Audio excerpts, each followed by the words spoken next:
بسم اللہ الرحمن الرحیم۔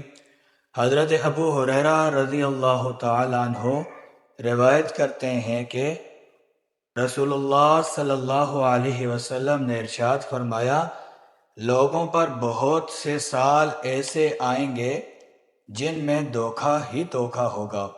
اس وقت جھوٹے کو سچا سمجھا جائے گا اور سچے کو جھوٹا، بددیانت کو امانت دار تصور کیا جائے گا اور امانت دار کو بددیانت اور رویبضہ۔ عرض کیا گیا، رویبضہ سے کیا مراد ہے؟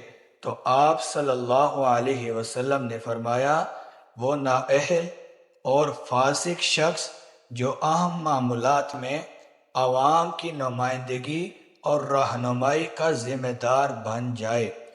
اللہ تعالی ہمیں سمجھنے کی توفیق عطا فرمائے اور نیک حکمران کی حکومت نصیب فرمائے۔ ہمارے چینل کو لائک کیجئے، سبسکرائب کیجئے اور ثواب کی نیت سے شیئر کیجئے۔ جزاک اللہ خیرہ۔